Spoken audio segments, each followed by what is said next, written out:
Hello everyone, good morning, welcome back to our new video. গতকাল সন্ধ্যে সন্ধ্যে বেরিয়ে গেছিলাম গঙ্গার ঘাটের দিকে যাওয়ার জন্য। এখানে এসে দেখলাম পূজা দিয়ে আর শুভদা কিনছে চিকেন পকোড়া।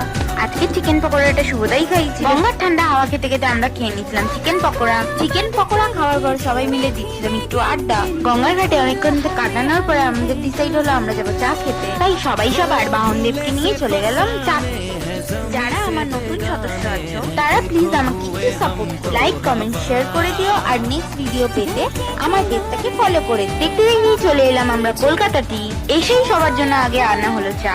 চা খাওয়ার পরে আমরা আবারও ঠিক করলাম আমরা যাবো গঙ্গার ঘাট। গঙ্গার ঘাটে এসে ভুট্টা দেখে লোক সামলাতে না পেরে দুটো নিয়েছিলাম ভুট্টা। ভুট্টাটা সবাই মিলে খেতে খেতে হঠাৎই চলে আসে একটা ভাষণ। তাই ভাষণ দেখতে দেখতে ভুট্টা খেয়ে সবাইকে টাটা বলে চলে এলাম বাড়িতে। তো আজকের ভিডিওটা এইটুকুনি, ভালো লাগলে লাইক, কমেন্ট, শেয়ার করে দিও আর পেজটাকে ফলো করে দিও। তো টাটা, দেখা হচ্ছে অন্য কোনো ব্লগে।